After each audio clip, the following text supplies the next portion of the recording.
150 அதை விட பவர்ஃபுல்லாக, அதை விட வேகமாக போகக்கூடியது. அப்படி இப்போ இதை பார்த்தீங்கன்னா உள்ளுக்கு எதுவுமே நுழைய முடியாது. காவக்கார மாதிரி சுற்றிக்கிட்டு இருக்கு அந்த இது. எவ்வளவு நேரம் சுத்தும்னு தெரியாது. மிக நீண்ட நேரம் வானத்தில் இது சுற்றிக்கிட்டு இருக்கும். நாம் அனைவரும் சேர்ந்து ஒன்றிணைந்து அங்கே செல்வோம் வாருங்கள் அப்படின்னு எல்லா நாட்டுக்கும் அறிவுகள் கொடுத்துருக்கிறாரு. அந்த உடனே பிரான்ஸ் சொல்லியிருக்கிறாங்க நோ, ஜெர்மனி வாயை திறக்கலை, நார்வே நோ அப்படின்னு சொல்லிட்டாங்க. இவன் பிரிட்டன்காரன் நட்பு நாடுகளுடன் பேசி கொண்டிருக்கிறோம், அதாவது நோ அப்படிங்கிறத சொல்லிட்டாங்க. ஜப்பான் அமைதியாக அவரும் வாயை திறக்கலை. சவுத் கொரியா எந்த சைடும் எடுக்க முடியாதுன்னு அவர்களும் மறுத்து விட்டார்கள். உலகத்தில் மிகப்பெரிய ஏகாதிபத்தியமாக விளங்கி கொண்டிருந்த இந்த அமெரிக்காவுடைய நிலைமையை பார்த்தீங்களா? ஒரு நாட்டு மக்களை சந்திப்பதற்கு உலக நாடுகளை எல்லாம் அழைத்து எவரும் வராமல் தான் தனிமைப்பட்டு இன்று இருக்கின்ற ஒரு மோசமான நிலையை தான் நாம் இன்றைக்கு பார்த்து கொண்டிருக்கிறோம்.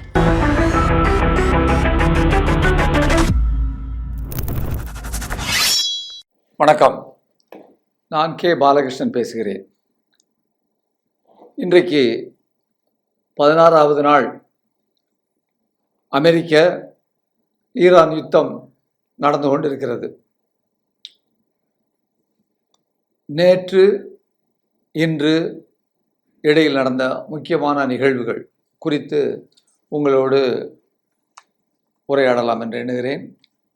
முதல்ல பார்த்தீங்கன்னு சொன்னால், ஒரு மிகப்பெரிய அளவிற்கு நம்ம தமிழ்நாட்டில், இந்தியாவில் இந்த போரினுடைய விளைவாக பெட்ரோலிய கேஸ் நெருக்கடி இருந்தது அப்படிங்கிறது நம்ம எல்லாத்துக்கும் தெரியும். அது ஓரளவுக்கு இன்று ஈஸாக இருக்குது, இன்றைக்கு எளிமையானதாக இருக்குது. நேற்று போல் முந்தானத்து போல் சிக்கலானதாக இல்லை. இதை பற்றி நம்ம பார்க்கும் பொழுது, ஈரானிய அந்த பிரதிநிதி இங்கே உள்ள அவர்கிட்ட பிரஸ்காரங்க கேட்குறாங்க, ஊடகவியலாளர்கள், இந்தியாவுக்கு நீங்கள் ஏதாவது உதவ முடியுமா, எங்களுடைய கப்பலை அனுப்புவதற்கு அந்த மாதிரி உதவ முடியுமா என்ற ஒரு கேள்வி கேட்குறாங்க. அதற்கு ஈரானிய பிரதிநிதி பதில் சொல்கிறாரு, பெரும்பாலான இந்தியர்கள் எங்களுடைய நிலையை உணர்ந்திருக்கிறார்கள். அவர்கள் ஈரான் மீது அமெரிக்கா தன்னிச்சையாக குண்டு போட்டதையும், ஈரானிய குழந்தைகள் மீது அவர்கள் குண்டு போட்டதையும் அவர்கள் கண்டிக்கிறார்கள், யுத்தத்தையே கண்டிக்கிறார்கள் அப்படின்னு சொல்லிட்டு, நம்மை ஆதரிக்கின்ற இந்திய மக்கள் அவதியுறக்கூடாது, துன்பப்படக்கூடாது என்பதற்காக நாங்கள் ஈரான் அரசாங்கத்திற்கு அனுமதி அளிக்க வேண்டும் என்று கேட்டிருந்தோம்.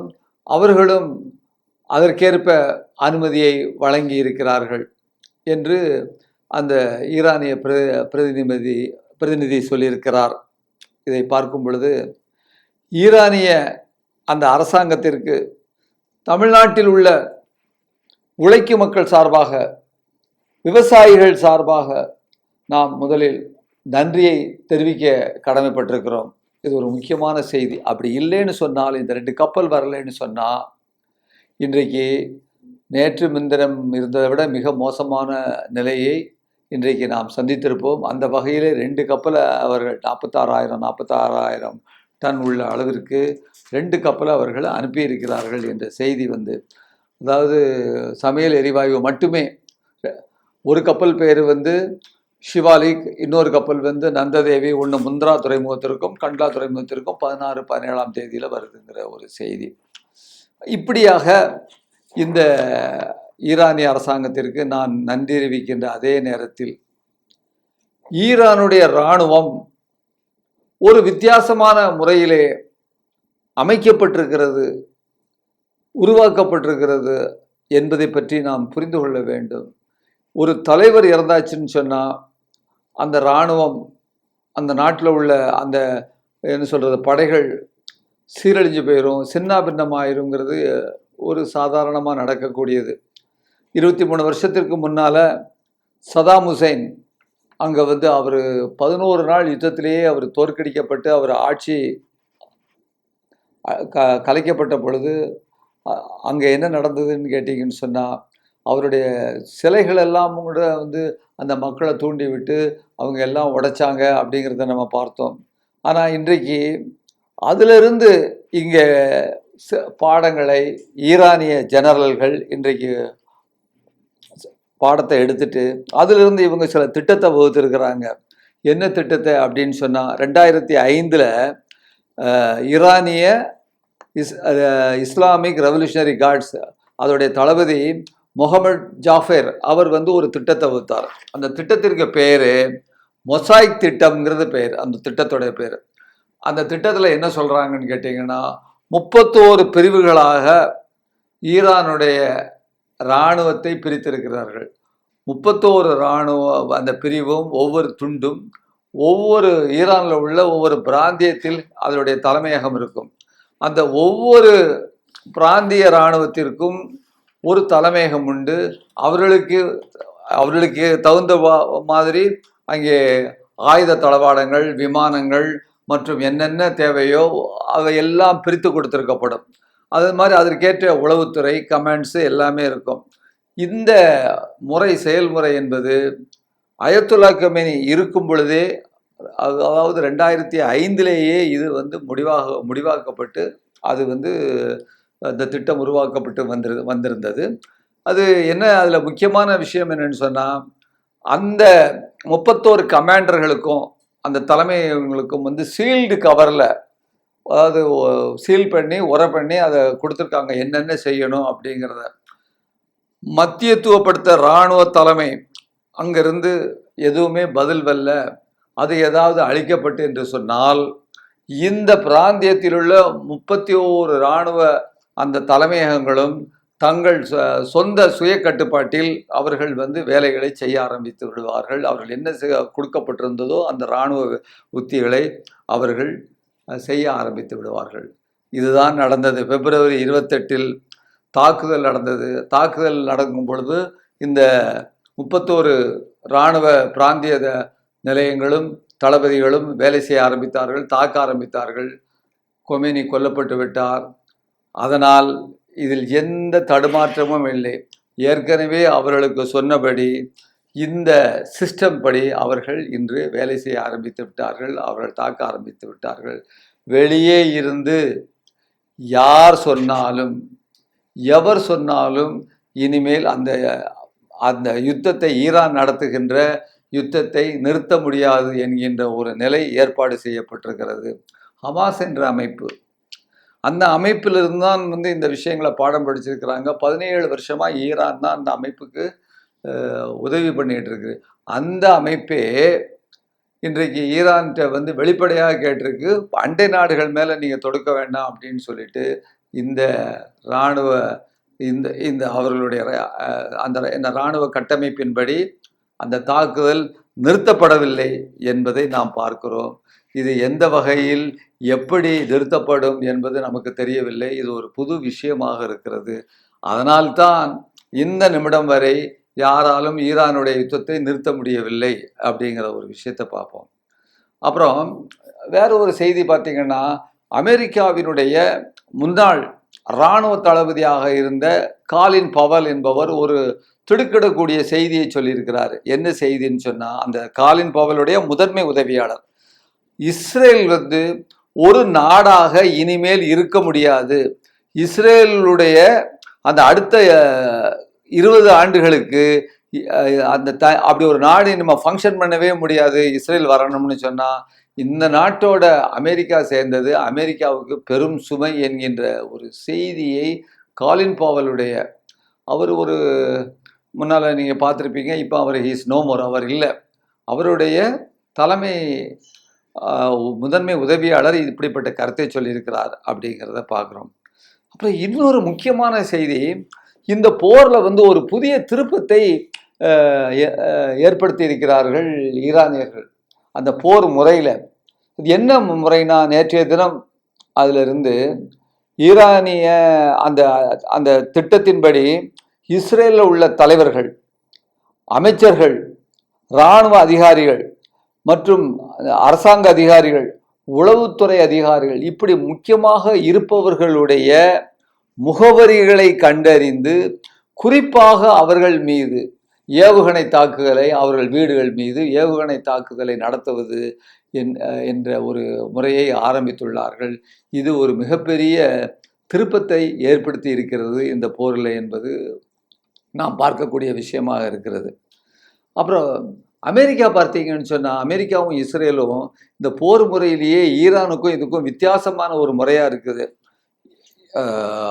ஈரான் இராணுவ தளங்கள் மீது, அமெரிக்க இராணுவ தளங்கள் மீது, இஸ்ரேலுடைய இராணுவ தளங்கள் மீது குண்டுகளை வீசுகின்றன, ஏவுகணைகளை வீசுகின்றன. ஆனால் அமெரிக்காவும் இஸ்ரேலும் 43,000 இராணுவத்தோடு சம்பந்தப்படாத இடங்களில் அவர்கள் குண்டு வீசி அழித்திருக்கிறார்கள்.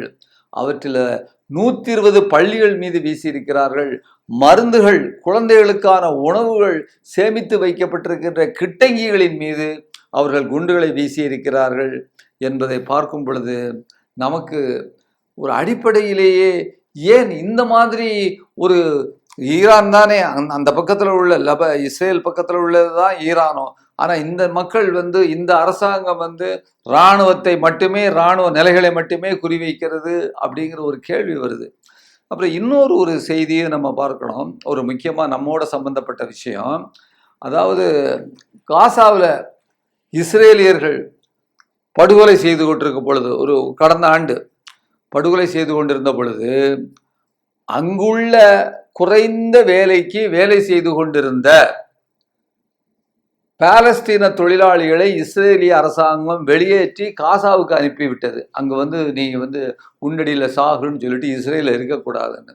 அதற்கு பதிலாக அந்த பாலஸ்தீன தொழிலாளிகள் வேலை செய்த இடத்துல இந்திய அரசாங்கம் இந்தியாவிலிருந்து குறைந்த சம்பளத்திற்கு தொழிலாளிகளை இங்கு எடுத்து அனுப்ப ஆரம்பித்தது.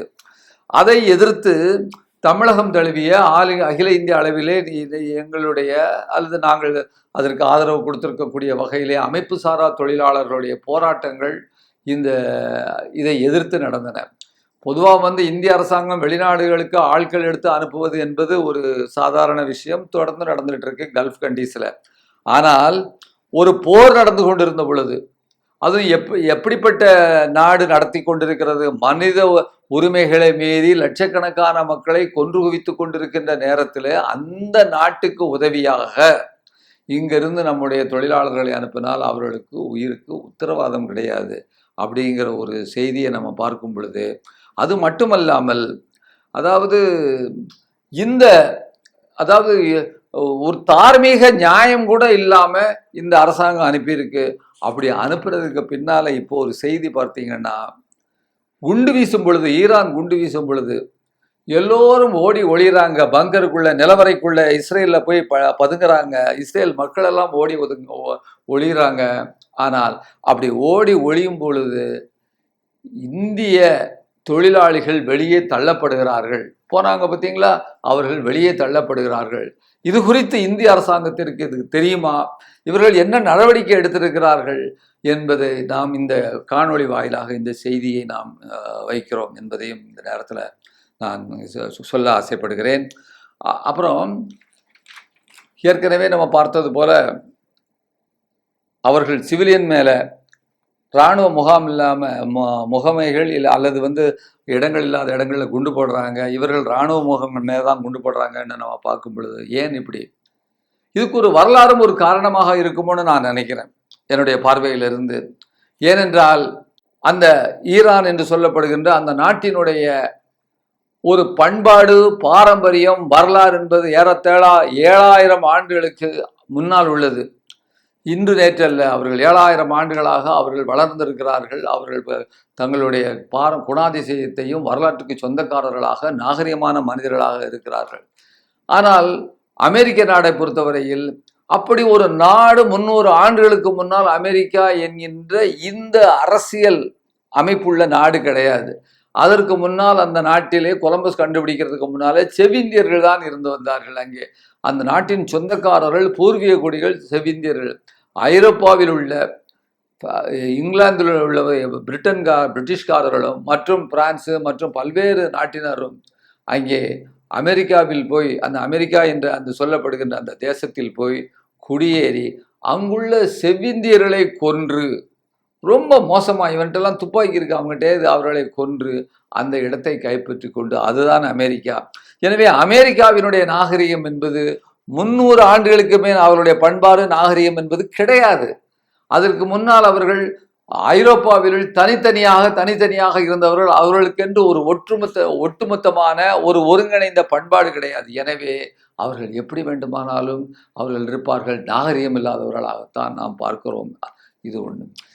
அதாவது அதற்கப்புறம் இஸ்ரேல், அவங்க 47க்கு பின்னால தான் அந்த நாடு உருவாக்கப்பட்டது. அவர்கள் ஏதிலிகளாக உலகம் பூராவும் இருந்தவர்கள். இன்றைக்கு ஜெர்மனியில் உள்ள ஹிட்லர் வந்து அவ்வளவு தூரம் கொடுமைப்படுத்தி அவர்களை கொன்றதற்கு பின்பும் அவர்களுக்கு கொஞ்சம் கூட அந்த நன்றி உணர்வு இல்லாமல் தனக்கு யார் இடம் கொடுத்தார்களோ அந்த நாட்டிலேயே திருப்பி மீண்டும் பாலஸ்தீனர்களை அழிக்கக்கூடிய வகையிலே இன்றைக்கு அவர்கள் செயல்பட்டு கொண்டிருக்கிறார்கள். அவர்களுடைய நாகரிகம், அவர்களுடைய ஆட்சி காலம் என்பது இன்று 47க்கு பின்னால் சற்றேறக்குறை 80 ஆண்டுகள். எனவே ஒரு 7000 ஆண்டு கால ஒரு ஈரானுடைய வரலாறு, நாகரிகம், பண்பாடு, ஒரு மெருகேறிய தன்மை. இவன் 300 ஆண்டுகள் பல நாடுகளிலிருந்து வந்த குடியேறிகள், அங்குள்ள பூர்வீக குடிகளை கொன்ற அந்த இன்றைக்குள்ள அமெரிக்கர்கள், 80 ஆண்டுகளே இருந்த இந்த ஒரு கூட்டம், இஸ்ரேல் கூட்டம், இவர்களுக்கு இடையில் மோதல் இருக்கும் பொழுது இப்படித்தான் இருக்க முடியும். இதில் வேற என்ன நாம் எதிர்பார்க்க முடியும் என்பதையும் நான் சுட்டிக்காட்ட ஆசைப்படுகிறேன். ஸோ பண்பாடும் நாகரீகமும் நம்முடைய சந்ததியினர் நடந்து கொள்வதற்கு ஒரு காரணமாக அமைகிறது என்று தெரிகிறது.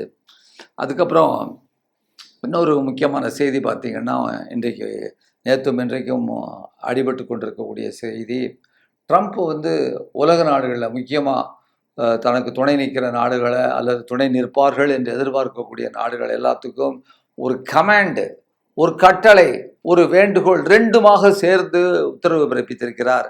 அது யாருக்குன்னு சொன்னால் வந்து பிரான்ஸு, ஜெர்மனி, நார்வே, சைனா அப்படின்னு சொல்லிட்டு ஹோர்முஸ் ஜலசந்தியை ஈரான் அடைச்சிட்டாங்க. உலகம் முழுக்க வந்து இன்றைக்கு எரிசக்தினால இன்றைக்கு ஃபியூல் கிடைக்காம இருக்குது. நம்ம ரொம்ப கஷ்டப்பட்டு இருக்கோம். உலகத்துடைய பொருளாதாரம் இன்று சீரழித்து கொண்டு இருக்கிறது. எனவே நாம் அனைவரும் சேர்ந்து ஒன்றிணைந்து அங்கே செல்வோம், வாருங்கள் அப்படின்னு எல்லா நாட்டுக்கும் அறைகூவல் கொடுத்துருக்கிறாரு. அந்த உடனே பிரான்ஸ் சொல்லியிருக்கிறாங்க, நோ, முடியாதப்பா, நீ நடத்தின போர் யார்கிட்ட கேட்டு நடத்தினேன்னு எழுதியே கொடுத்துட்டாங்க. ஜெர்மனி வாயை திறக்கலை, அப்படின்னா இல்லைன்னு அர்த்தம். நார்வே நோ அப்படின்னு சொல்லிட்டாங்க, முடியாதுன்னு.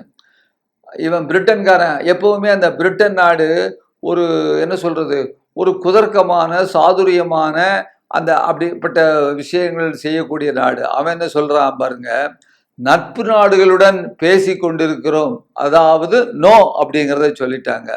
ஜப்பான் அமைதியாக, அவரும் வாயை திறக்கலை. சவுத் கொரியா எந்த சைடும் எடுக்க முடியாதுன்னு அவர்களும் மறுத்து விட்டார்கள். ட்ரம்ப்புடைய அமெரிக்காவினுடைய அந்த வேண்டுகோளுக்கு அங்கே கப்பல்களை அனுப்புவதற்கு. இது ட்ரம்ப்புடைய வேண்டுகோள் என்ன, வாங்க எல்லா கப்பல்களும் போவோம், அந்த ஹோர்மஸுக்கு போவோம், அங்கே போய் அந்த வெளியே உடைச்சி அந்த நம்ம போவோம் அப்படிங்கிறது தான் அவருடைய வேண்டுகோள். எனவே உலகத்தில் மிகப்பெரிய ஏகாதிபத்தியமாக விளங்கி கொண்டிருந்த இந்த அமெரிக்காவுடைய நிலைமையை பார்த்தீங்களா, தனியாக ஒரு மத்திய கிழக்கில் உள்ள ஒரு 40 ஆண்டுகளுக்கு மேலாக பொருளாதார தடையை சந்தித்து வருகின்ற, அங்கு ஒரு பெரிய அளவுக்கு வாழ்க்கை தரம் உயர்வில்லாத, ஆனாலும் ஒரு திடமான மனதுடன் இருக்கக்கூடிய ஒரு நாட்டு மக்களை சந்திப்பதற்கு உலக நாடுகளை எல்லாம் அழைத்து எவரும் வராமல் தான் தனிமைப்பட்டு இன்று இருக்கின்ற ஒரு மோசமான நிலையை தான் நாம் இன்றைக்கு பார்த்து கொண்டிருக்கிறோம். அதுபோல இன்றைக்கு வேற ஒரு செய்தி பாருங்க, ஈரான்ல உள்ள விஞ்ஞானிகள் இருக்காங்களே, உண்மையிலேயே திறமசாலிகள்ங்க.